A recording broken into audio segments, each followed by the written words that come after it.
welcome to Fish on Fridays. I'm Al McCauley, and I'm going to start right away and put it out there that today I'm going to ask you to do a little bit of homework with this episode.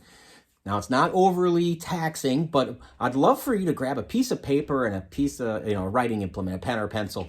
I'm going to give you some Bible verses as we go through this episode, and I want you to just jot them down, and when you have some time, carve out 10-15 minutes of time. I just want you to look up these Bible verses. They're not very long, and they all come from the same place. They come from the prophet Isaiah in the Old Testament. So you just have that one book, prophet Isaiah. Look that up, and then you can see the verses and the chapters that I'm talking about. But I think it'll help you to pray, especially if you're watching this during the time when I'm filming this. I'm filming this particular episode right as we're knocking on the door to Advent. Of course, Advent is the time of preparation to get us ready for the coming of Christ. We look back at the memory of Jesus being born 2,000 years ago, the Incarnation. We think of the present time in terms of how we give birth to Christ in our little corner of the world. And then we look to the future, to Christ coming again. And we prepare for all three of those things. We have 4 weeks of Advent, and we have the candles on the Advent wreath, and we have Advent calendars, so we keep, we mark the days. Well, this is another way Catholic Christians do this, and it's called the O Antiphons. The O Antiphons are 7 days consecutively, starting on every year on December 17th and ending on the 23rd. And they are 7 different references from Isaiah's book of Isaiah that point to the eventual Messiah.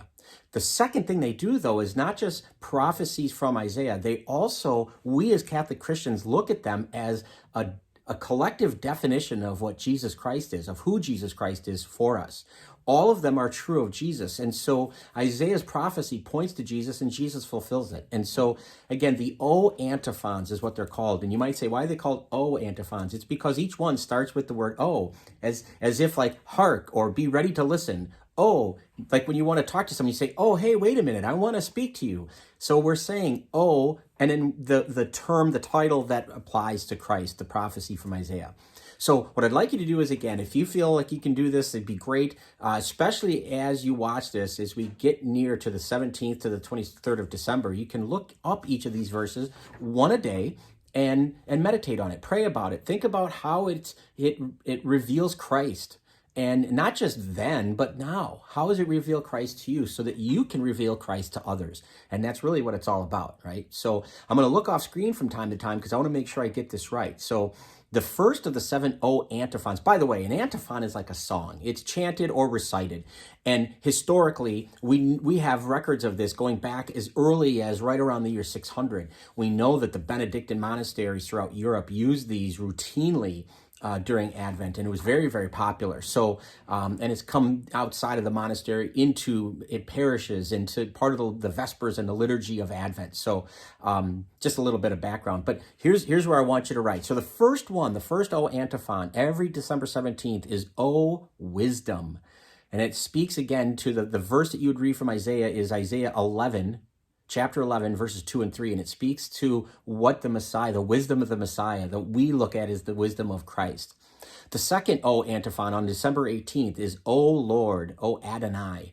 And the verse is Isaiah 33, chapter 33, verse 22. So again, these are just 1 or 2 verses, so they're not difficult to look up, just something to write down and just maybe bookmark in your Bible, and then every day go to those and pray about them. The third O Antiphon is O Root of Jesse. Jesse is the father of King David, and it's a reference to that. And this comes from Isaiah chapter 11, verse 1. The fourth O Antiphon is O Key of David. And this comes from Isaiah chapter 9, verse 7. So you're going to want to look that up and again, meditate on that. The next is O Radiant Dawn. Look to Isaiah chapter 9, verse 2 to have an understanding of what that says. The last one is King of Nations. Look to Isaiah chapter 2, verse 4 to understand that one. And then the last one is something we should all be familiar with. It's O Emmanuel. And that's Isaiah chapter 7, verse 14. If you listen to the song, O Come, Emmanuel, it really has everything to do with these 7 antiphons, the O Antiphons. look at every verse. Do an internet search on it. If you don't have the lyrics somewhere handy, do an internet search on that song, O Come, Emmanuel, which is a staple in Catholic churches throughout the world in Advent. If you look at the words, they all have to do with these 7 O Antiphons, and we're not even aware of it. But it's just another way to draw us deeper into prayer on the mystery of the Incarnation, of God becoming human. And why would he do that? Out of his love for you and I, God became human and became one of us to experience what we experience. It was what a wonderful gift. So again, that's your homework. I hope that you'll take it seriously. I hope you'll, I won't test you on it. There'll be no quiz or anything, but I hope you wrote down those verses. If not, you can go back and look at them through this episode. But just maybe bookmark them in your Bible and take some time the last 7 days of Advent and meditate on them. And again, how do they speak to Christ to you, and how does it speak to you to live your Christian faith today? Thanks for watching. I hope this has been helpful. Please feel free to share the content. We're glad that you tune in every Friday for Fish on Fridays, and hope you'll continue to do that.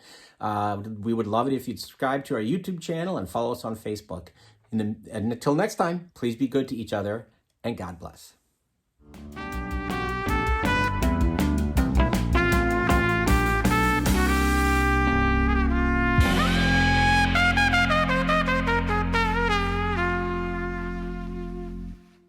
Of who Jesus Christ is for us as Catholic Christians.